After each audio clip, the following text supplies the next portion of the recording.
De regreso a su programa Criterios con el profesor Félix Arellano.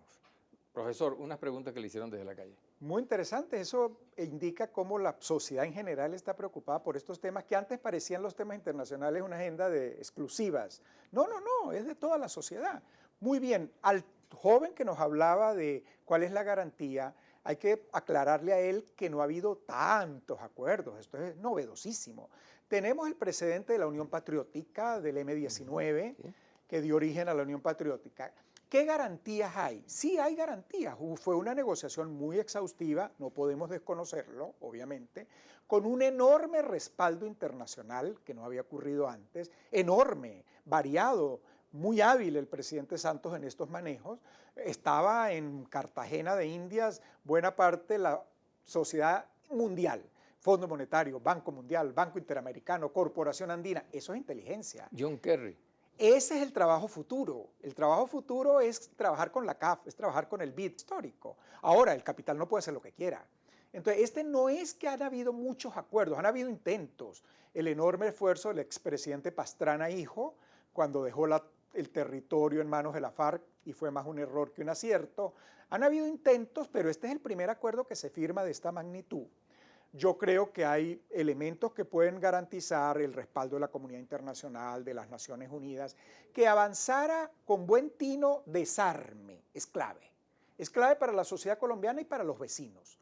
Si quedan zonas grises allí, hay temor de que tengamos nuevos grupos guerrilleros. Yo creo que hay algo muy importante. Yo no creo que hay hoy día en América Latina una población que crea en las filosofías armamentistas, en que la lucha de clases resuelve algo. Temo que puede haber más narcotráfico y armamentismo. Sí. Eso hay que tener mucho cuidado con los que quedan. Por eso esa zona gris de los que no se acojan a la paz. Y el otro tema en el que el gobierno colombiano va a tener que manejarse con mucho cuidado es el tema de la justicia transicional. Lo que dijo la joven. No va a haber ninguna sanción para delitos que se califican de delitos de lesa humanidad. El gobierno dice que sí, vamos a dar la confianza. Hay que evaluar en los resultados de este domingo el no. Yo no creo que el no vaya a ganar, pero un no muy alto, hay una señal de malestar, no con la paz, con el acuerdo. ¿Y un sí muy alto qué significaría? Que hubo un acuerdo bien aceptado por la población, positivo. Pero si hay un no, que no va a tumbar el acuerdo, yo creo que el presidente Santos y la propia FARC tienen que entender que hay que hacer revisiones que integren más a la sociedad. Desde el principio, la negociación fue muy personalista en manos del presidente Santos.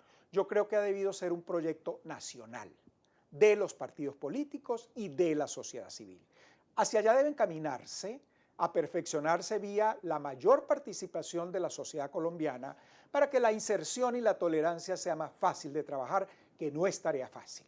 ¿Qué posibilidad le ve usted entonces a estos grupos que se están desmovilizando en este momento que tengan una opción dentro de lo que es un Estado democrático libre y sin guerra para asumir cargos de posiciones de Estado? Mira, primero yo les veo una enorme oportunidad en el sector privado.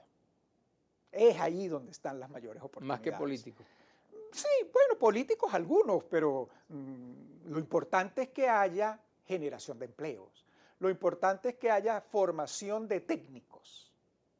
Y eso es institutos de capacitación, eso es la educación secundaria vinculándola a la labor técnica. Que Venezuela lo tuvo muchos años atrás, ¿no? Una revolución del conocimiento. Absolutamente. Y esa revolución del conocimiento tiene como requisito fundamental que esa gente que creyó en la FARC reconozca su fracaso. Reconozca el fracaso de lo que su cerebro tenía registrado. Creer que asesinando a alguien se resuelve algo. No, se agrava. Las experiencias históricas enormes. ¿Resolvió Hitler un supuesto problema judío? Jamás. Fortaleció al sionismo mundial. Eso fue lo que hizo. Entonces, bueno, eso es para señalar cómo la violencia no resuelve nada. Lo que resuelve es el diálogo, la negociación. Elementos muy brillantes del presidente Santos, ya lo dije, lo vuelvo a repetir, esta enorme participación de instituciones financieras, de organismos internacionales, el llamar a los inversionistas, el llamar al sector empresarial a apostar más por Colombia, creo que también hay que hacerlo a que lo hagan en la frontera y que lo hagan pensando en proyectos de beneficios fronterizos binacionales, que le beneficien a Ecuador y que le beneficien a Venezuela, Claro. obviamente. Hay quien dice que se va a incrementar el PIB con la desmovilización de la FARC. ¿Usted considera que eso será beneficioso Mira, para la economía eso colombiana? ocurre, obvio, eso es beneficioso para toda América Latina, porque van a crecer las importaciones también de Colombia para el insumo del producto.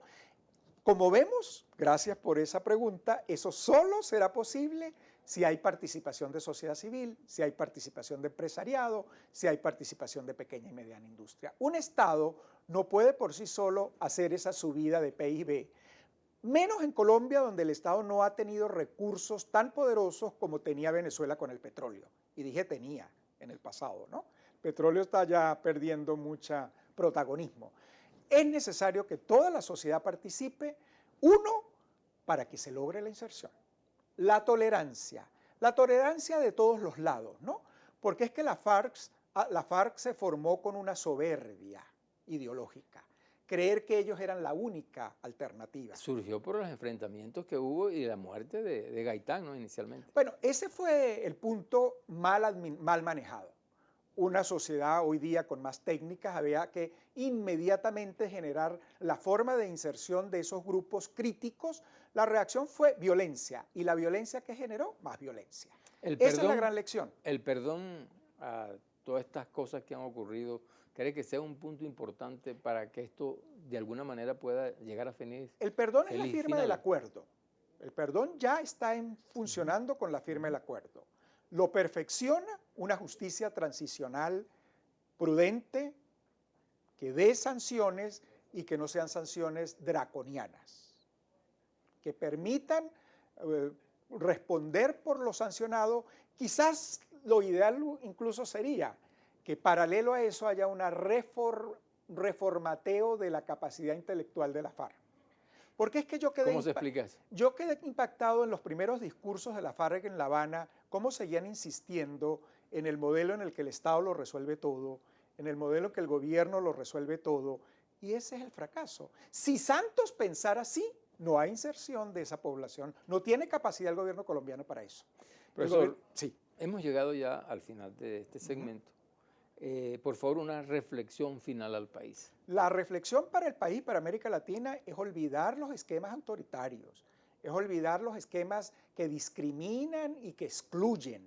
La solución es la democracia, el diálogo y la tolerancia, no hay otra. ¿Usted votaría por el sí? Yo voto por la conciencia y espero que Colombia también lo haga. Muchísimas gracias.